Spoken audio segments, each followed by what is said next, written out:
Ok, pues en este video les voy a aclarar ya un poco de cuáles son esos errores o imprecisiones que hay en la versión oficial de la historia de la psicología cognitiva, ¿no?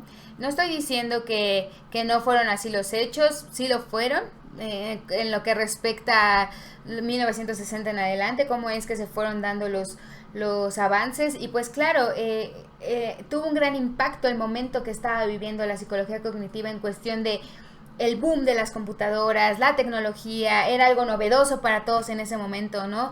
Una máquina que podía procesar informaciones como wow. Entonces, como que fue el momento oportuno. Pero, pues, justo a veces es algo que se olvida y quiero partir como algo que puede pasar cuando contamos la historia es que nos podemos enfocar en los grandes personajes, ¿no? Esto es contar la historia a partir de grandes contribuciones de algunas personas y en cambio hay otra forma de contar la historia que es a partir de Zeitgeist, ¿no? Espero haberlo dicho bien, pero bueno. Se refiere a contar la historia considerando el momento histórico sociocultural en el que se dan los eventos. Voy a explicar un poco más. Los grandes personajes no lo fueron solamente porque trabajaron duro para conseguir lo que consiguieron, ¿no? Es una parte importante, pero la otra es que todos somos parte de un contexto sociocultural, ¿no? Diría el Guasón, vivimos en una sociedad, ¿no? Pero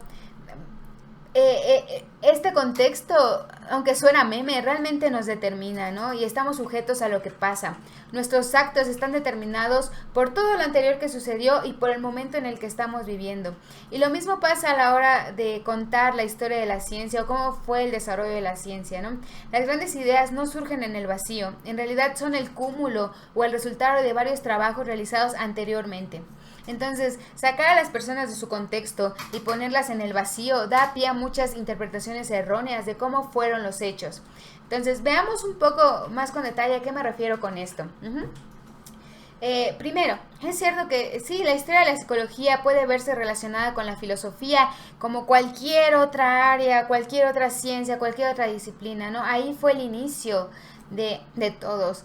Y que claro, cuando hablamos de esto, pues es inevitable no hablar de las corrientes filosóficas, ¿no? Que derivaron en lo que ahora es la psicología. Pero por una parte a veces también se suele omitir que como parte de la historia de la psicología también hubo una gran carga por parte de la fisiología y sus avances. Se podría incluso decir que la psicología tiene sus inicios en estas dos áreas, tanto en la filosofía como en la fisiología. Entonces, por lo tanto, es cierto decir que en la antigüedad una de las preguntas más importantes ha sido ¿qué es la mente? ¿No? Y todo lo que les conté sobre las diferentes corrientes filosóficas que se han enfocado a responder qué es la mente y cómo se relaciona con el cuerpo se mantiene igual. Eso es parte de la historia y es verdad que existen y ocurrieron esas, ¿no? Esas corrientes filosóficas para responder esta pregunta.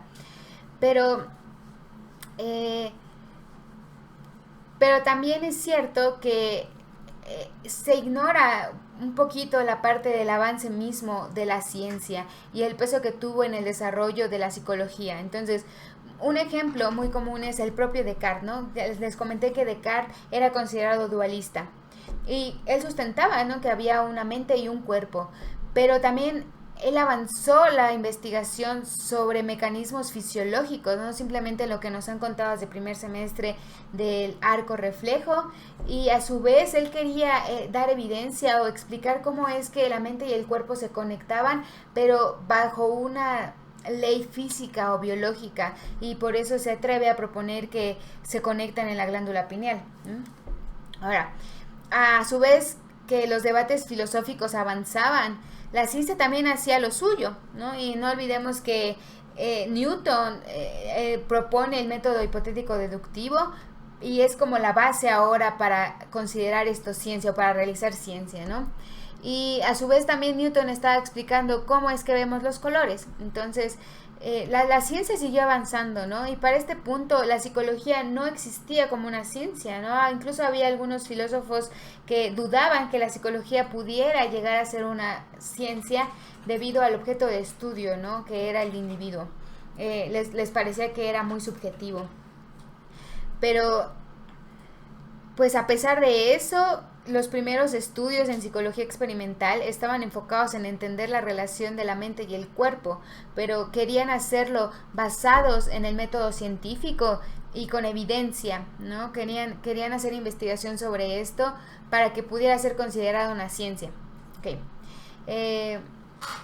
Entonces, pues como lo hacían, era un enfoque más materialista, en donde explicaban la función de la mente, pero con principios de las ciencias físicas, ¿no? Así surgen estudios como los de Helmholtz sobre la percepción y el color, y pues surge el área de la psicofísica, ¿no? de Weber y Fechner.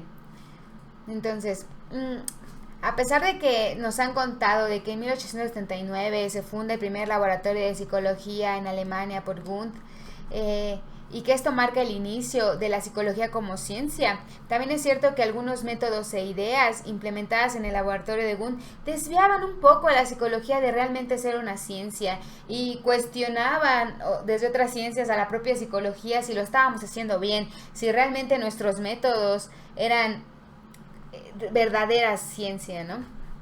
Y pues simplemente recordemos lo de la introspección, esto de preguntarle a la persona si ves o no un estímulo, después derivó en unas introspecciones medio raras que hacían inferencias de no, pues es que la persona está así, bla, bla, ¿no? Entonces ahí se fue como desviando y terminó siendo una cosa medio subjetiva, ¿no? Más que objetiva.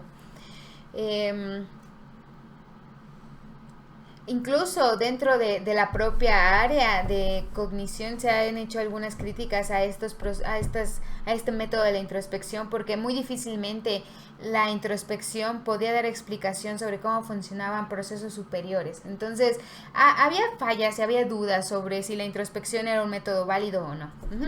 Posteriormente, Titchener postula el estructuralismo y en contrapartida, Dewey postula el funcionalismo unos años después, ¿no?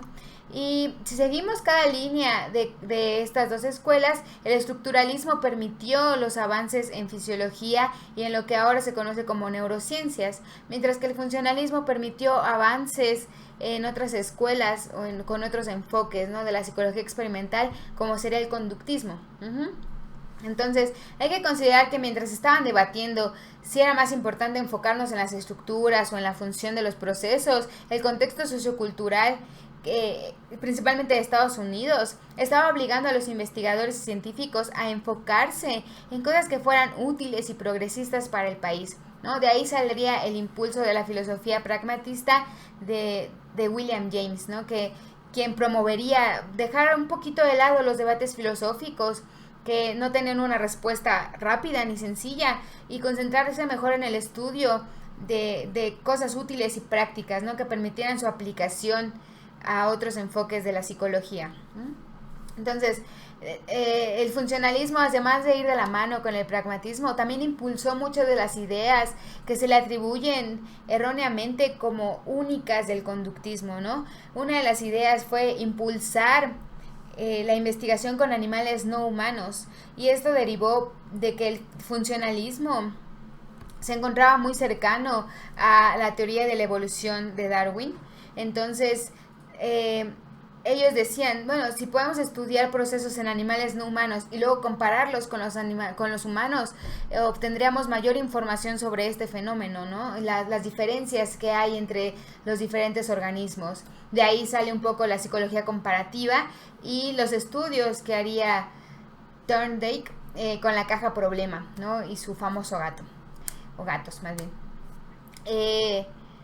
Otra idea es que el funcionalismo aceptaba por igual a la mente o a la conducta como objeto de estudio, ¿no? O sea, ahí se empieza a introducir la idea de utilizar la conducta, o más bien enfocarnos a la conducta como objeto de estudio para tener una medida más directa de lo que estábamos estudiando. Y finalmente, otra idea importante de que surgió del funcionalismo fue la importancia del medio ambiente en relación con el funcionamiento de la mente o la motivación para que ocurriera una conducta. Entonces, esta idea de el medio ambiente ya venía desde un poco atrás, ¿no? Desde el funcionalismo. Entonces, estas ideas del funcionalismo permitió que se estudiara con animales no humanos y por lo tanto permitió la apertura de nuevos métodos y procedimientos que impactarían directamente en lo que vendría después en la historia. Entonces, ok, bajo este contexto se encontraba la psicología. Ahora, John B. Watson siempre se presenta como el padre del conductismo por declarar que la psicología debía ser objetiva y enfocar su objeto de estudio a algo medible y observable como la conducta. Y probablemente sí fue el primero que lo dijo abiertamente, ¿no? Incluso en 1913 publica su manifiesto conductista y ahí lo dice directamente, ¿no? Pero esta idea no fue original de Watson. De hecho, viene desde mucho atrás en laboratorios rusos, ¿no? Por ejemplo, Ivan Sechenov fue quien declaró que los métodos de la psicología debían ser los mismos que la fisiología, ¿no? Así como que la estimulación ambiental era la causa de la conducta y no eventos internos como el pensamiento, ¿no? Entonces, si se dan cuenta, ya lo habían dicho antes de Watson. Otro ruso que había impulsado esta idea fue el propio Pavlov, ¿no? Que como lo recordaremos fue quien desarrolló los estudios sobre condicionamiento clásico. Y igual que Sechenov, Pavlov estaba de acuerdo en que los estudios en psicología debían apegarse a los métodos científicos para realizar sus estudios. Otro más es Bekhterev, que es otro científico que abogó por el estudio objetivo de la psicología. Entonces, considerando estos antecedentes que ya había de por sí en la historia de la psicología y de la ciencia, ahí es donde vamos a ubicar a Watson, ¿no? Como en un vacío entre esto de que en un ambiente sociocultural, ¿no? Que se vivía en Estados Unidos y que la psicología se encontraba en un punto crucial, como en un punto muerto, en donde por un lado decían que era una ciencia, pero por el otro utilizaba métodos poco objetivos y confiables de acuerdo a lo que era una ciencia, ¿no? En ese tiempo el positivismo andaba ahí medio fuerte, entonces pues muchos dudaban, ¿no? Si realmente la psicología era o no una ciencia. Y bajo esta problemática es que Watson propone la solución de escribir abiertamente que el objeto de estudio de la psicología debía ser la conducta, pues era algo medible y observable, ¿no? Fue una solución rápida para el problema en que se encontraba. Entonces, es cierto que mi buen Watson cometió algunos errores, como negar la existencia de eventos internos, ¿no? Como la imaginación. Hoy en día sería muy raro que un conductista lo negara. Otro error que también tuvo en su historia Watson fue decir que debido a que no podíamos observarlos, no debíamos estudiarlos. Eso también fue totalmente un error. Pero también hubo otros errores que dieron a malos entendidos, ¿no? sobre las declaraciones de Watson. Por ejemplo, la icónica frase que nos enseñan de denme 11 niños y yo controlando su ambiente, haré de ellos lo que quiera, ¿no? Es un poco más extensa, pero esta frase en realidad está sacada de contexto. El argumento completo de Watson era ridiculizar con esta frase que hizo a los sinatistas extremos, ¿no? Que decían que todo era heredado y que todo ya nacíamos con ellos y veníamos con ellos, ¿no? Pero pues muy rara vez se cuenta la segunda parte de esta historia, solo se plantea a Watson como un ambientalista radical. Y pues los estudios que realizó, como el experimento del pequeño Albert, también han sido muy criticados por varias áreas de la psicología, pero pues hay que considerar que para este punto el condicionamiento clásico lo era todo, y Watson no era el único que creía que era el único tipo de aprendizaje y que con eso se podía explicar todo, ¿no? Entonces, sí, igual y en su momento no era lo más ético, ¿no? Pero también hay que considerar que esos estudios permitieron después más investigaciones que nos llevarían al tratamiento que hoy en día se implementa todavía para las fobias, ¿no? Entonces, pues esos experimentos permitieron el avance y el desarrollo de la ciencia en psicología y de tratamientos, ¿no? También como la desensibilización sistemática que se sigue implementando hasta hoy en día. Entonces, pues si alguien, digamos que él fue el valiente, ¿no? Y pues otra cuestión es que Watson siempre fue un ser medio problemático, le gustaba buscar los problemas, quería hacerse el malote. Entonces, pues esto ayudó a sí mismo a echarse mala fama, ¿no? Pero pues él fue el valiente. Ahora, no fue hasta que llega, como ya lo mencioné en el video anterior, Skinner, que muchos de estos errores que cometió Watson se corrigieron. Y por otro lado, Watson no fue el único conductista de la época, ¿no? Muchas veces solo se encasilla a Watson, pero en realidad había otros como Tolman, Guthrie, Hall, que argumentaban que también el estudio de la psicología debía ser objetivo, ¿no? Debía ser con métodos científicos. Y pues algunos de los estudios de estos psicólogos contribuyeron después al estudio de la cognición. Entonces Watson no era el único que andaba por ahí declarándose conductista y que afirmaba que la psicología debía ser objetiva. No fue el primero, no era el único, no fue el último, ¿no? Entonces, pues no hay que ponerlo, echarle toda la culpa a él, nada más. Como se hace desde la versión oficial de cognición, ¿ok? Ahora, Skinner ya se considera como neoconductista debido a que sus estudios llegaron después de la época de las teorías del aprendizaje, que era lo que estábamos contando ahorita, ¿no? En los primeros años de Skinner, al igual que los demás, él trató de consolidar los estudios del condicionamiento clásico con los de la ley del efecto, que ya también andaba por ahí esos estudios, apostando a que solo había un solo tipo de aprendizaje, ¿no? Pero con el tiempo, pues él se dio cuenta que lo más probable es que hubiera dos tipos de aprendizaje y no solo uno. Así es como con el tiempo formula lo que sería el condicionamiento operante, y el cual le pone más peso a las consecuencias de la conducta que a sus antecedentes. Ok, aquí, como pueden ver otra vez, ojo, hay que considerar que sin las contribuciones anteriores, sin los estudios, las investigaciones, así como la teoría de la evolución, el funcionamiento y el pragmatismo, o sea, todo el contexto sociocultural en el que estaba Skinner, sin todo eso, muy probablemente sus estudios y aportaciones hubieran sido distintas.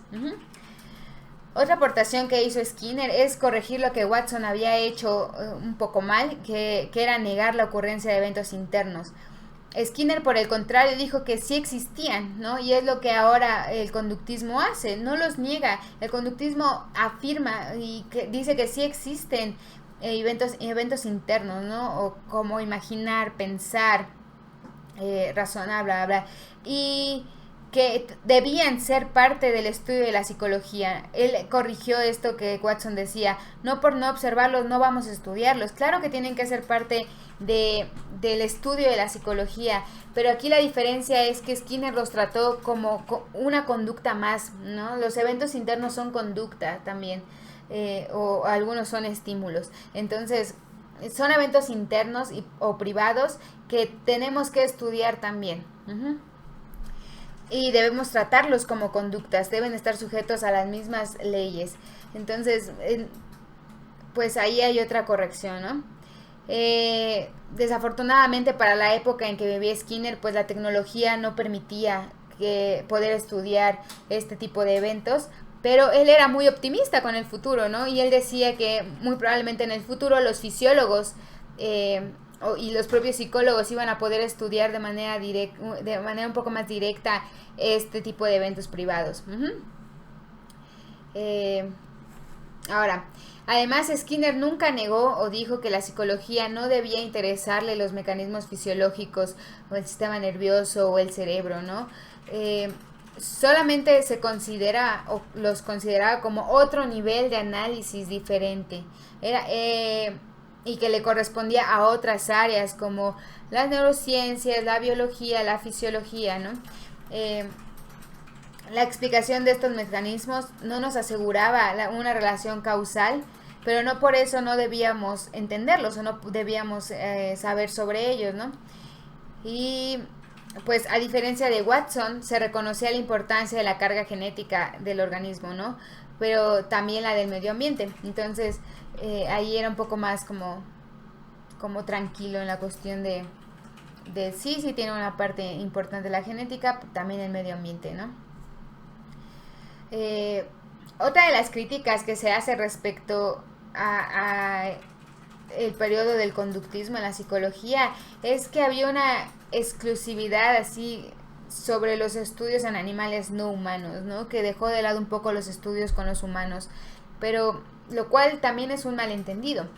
Es cierto que la mayoría de la investigación básica se realiza con animales no humanos debido a su accesibilidad y que permite controlar la historia, ¿no? Pero la principal razón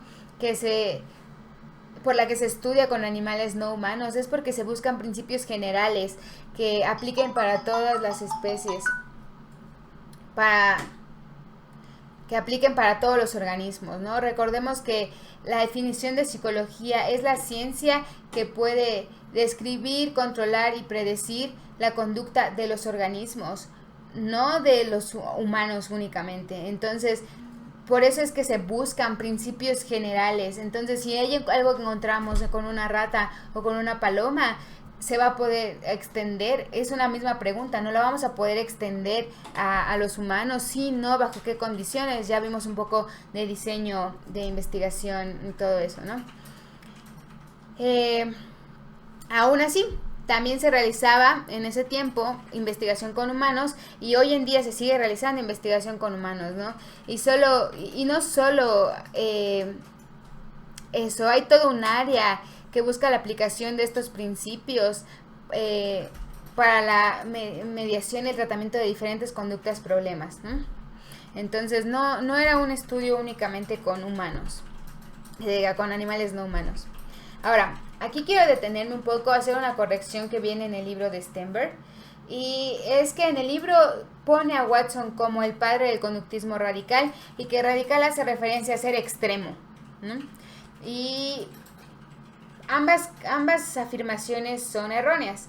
Primero, Watson se considera el padre del conductismo, pero su conductismo se conoce como metodológico y tiene las características que ya mencionamos, ¿ok? Mientras que el padre del conductismo radical es Skinner, ¿no? Y se le llama radical no por ser extremistas, no por negar la ocurrencia de eventos internos, no. Se le llama radical por la cuestión de que todo debe ser visto como una conducta y debe estudiarse como tal.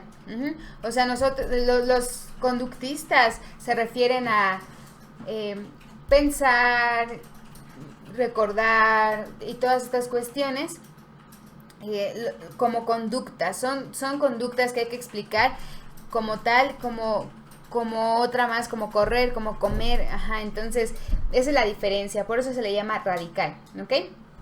Ahora, finalmente, otra de las críticas es que desde un enfoque conductista es difícil estudiar y explicar conductas complejas humanas como el lenguaje y la solución de problemas, lo cual también es un error. Se puede y además se tiene el interés de estudiar este tipo de conductas que comúnmente se conocen como complejas y únicamente humanas. Entonces, sobre eso ya veremos más adelante en temas futuros, cómo es que se estudian desde un enfoque conductista este tipo de conductas, ¿no? Y la cuestión de si realmente son humanas o no, como lo plantea la psicología cognitiva. Ahora, como pueden ver, muchas de las críticas que se realizan al conductismo están desenfocadas o sacadas de contexto. Incluso pareciera que se quedaron únicamente con la versión de Watson sobre el conductismo y nunca vieron todo lo que se hizo después. Y así como en los 50s y 60s fue el boom de la cognición, eso no implicó la muerte del conductismo como lo plantean en muchos libros o como el propio Miller lo dice, ¿no? Al contrario, el área y los estudios siguieron creciendo hasta hoy en día. Digamos que fue una digievolución en todos los sentidos, ¿no? Los conceptos teóricos se han modificado, se han adaptado, nuestros métodos y aparatos siguen mejorando y la propia teoría sigue sustentándose con los datos que salen del área, ¿ok? Skinner, el propio Skinner desarrolló ya un poco más una ciencia o un área dentro de la psicología más sólida y se conoce como análisis de la conducta.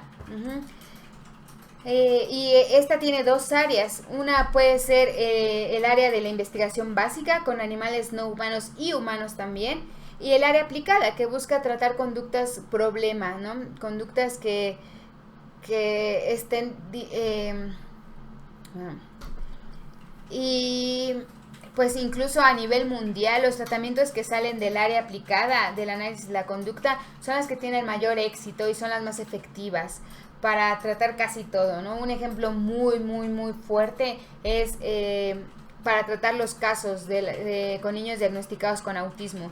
Entonces, siguió avanzando. Hasta hoy en día se sigue haciendo ese tipo de investigación, se implementan ese tipo de tratamientos conductuales para mejorar la calidad de vida de estas personas, ¿no? Y hay que hacer otra aclaración. El conductismo es una filosofía, ¿no? Es la filosofía que está detrás de estas áreas del análisis de la conducta. Y pues no ha muerto, o sea, no sé de dónde sacan ese dato, se quedaron, les digo, con Watson 1913, porque hasta hoy en día existe el análisis de la conducta, van bajo la filosofía del conductismo y sigue evolucionando. La prueba está en que actualmente la facultad tiene un doctorado que se llama Análisis Experimental del Comportamiento y está enfocado en esta disciplina, con estos métodos, estos procedimientos y esta filosofía del conductismo.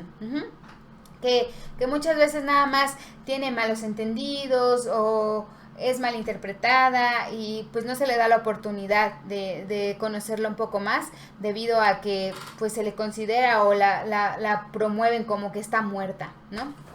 ¿Muerta para quién? Ok. Ahora sí, así como los cognitivos tienen problemas con los conductuales, pues los conductuales también tienen ciertas reservas con los cognitivos, ¿no? Por ejemplo, es que desde una perspectiva conductista no es que le temamos hablar de mente o pensamiento o imaginación como muchos dicen, ¿no? Que no nos metemos con términos mentalistas, no. O sea, desde una postura conductista o conductual, simplemente se prefiere definir con claridad a qué nos estamos refiriendo cuando decimos mente o atención o memoria, ¿no? Incluso desde la filosofía, algunos autores que no tienen relación con el conductismo han notado ciertos problemas con hablar de mente o de sustantivos para explicar la conducta.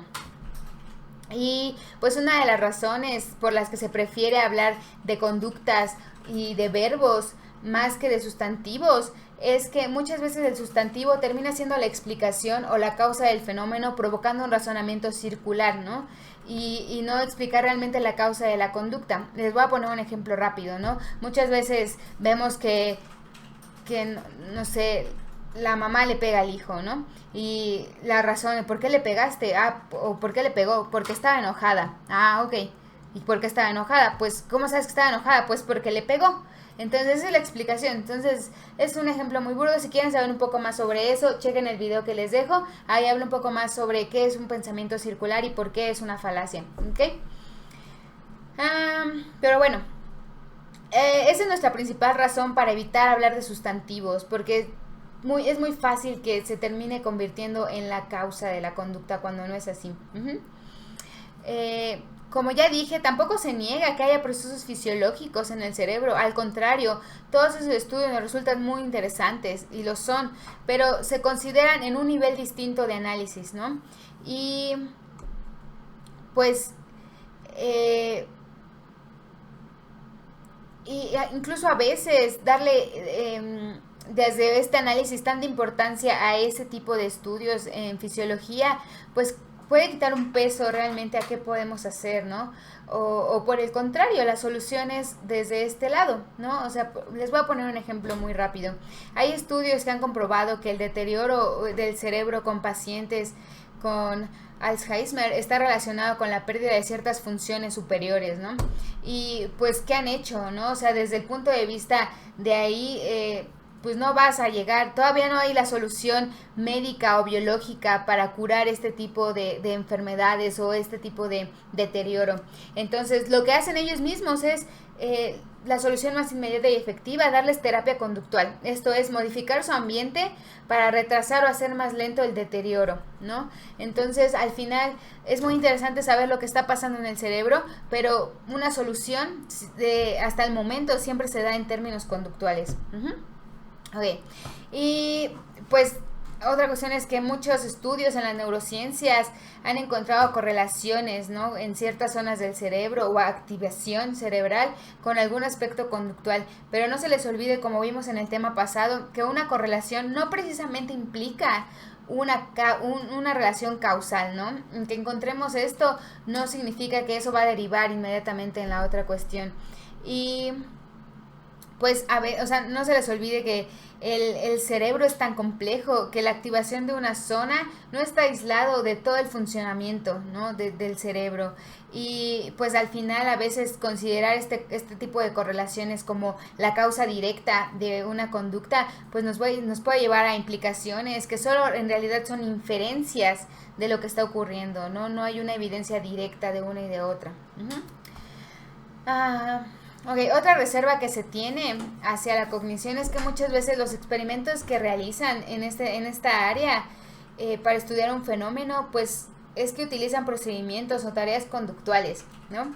Y lo que hacen es solo hacer inferencias de los resultados sobre cómo podría estar funcionando internamente el proceso o cómo está afectando la tarea o el procedimiento conductual, ¿no? Y pues no se nos olvide que al final las inferencias en ciencia, pues hay que ser cuidadosos con ellas porque igual y es una forma de admitir que no tenemos control total sobre lo que estamos haciendo y no sabemos con claridad qué es lo que está pasando, ¿no? Entonces solo estamos infiriendo como ese es su nombre. Entonces, por eso pues tenemos un poco de cautela con eso a la hora de hacer inferencias o desde una perspectiva conductual se evitan lo más, o sea, se evitan. Y lo que hacemos es, preferimos describir lo que estamos viendo, lo que los datos nos aportan, evitando hacer inferencias y pues solo hablar de las causas cuando estamos seguros de lo que es y que los datos lo sustenten, ¿no? Entonces por eso también tenemos ciertas reservas con los estudios en cognición. Y pues en fin, esas son solo algunas de las reservas que se tienen sobre la psicología cognitiva, pues a pesar de que fue una de las grandes áreas en los 60, ¿no? Hay que empezarnos a cuestionar en qué punto se encuentra ahorita la ciencia cognitiva. Y como comencé en el video pasado, que muchos cuentan o utilizan esta analogía de los 5 ciegos con el elefante, y que el punto era que todos colaboraran para entender el fenómeno completo de la mente, pues parece que cada área sigue tocando su parte del elefante, ¿no? Y una pregunta es si realmente están logrando comunicarse entre ellos para explicar qué es y cómo funciona, ¿no? Otra pregunta que hay que cuestionarnos es los estudios que se hacen en relación con la robótica y la inteligencia artificial han aportado evidencia para entender, ¿no? O para explicar este debate de si existe o no la mente y qué es. Y pues otra pregunta es si realmente no les gusta el enfoque conductual, ¿por qué utilizan procedimientos conductuales para sus estudios? Una última que probablemente valdría la pena es, ¿realmente cumplieron la promesa de revolucionar el estudio de la cognición, revolucionar el estudio de la psicología y estudiar la mente? O sea, ¿lo han cumplido? ¿Siguen en camino? ¿Qué pasó? ¿En qué punto está la psicología cognitiva ahorita, no? Y pues no lo sé, no son preguntas que vaya a responder ahorita. Probablemente tomaría más de un video. Entonces, no lo sé, ¿no? Pero pues se las dejo a ustedes para que se cuestionen y que puedan responder a lo largo de su paso por la carrera. ¿Ok? Entonces, nos vemos.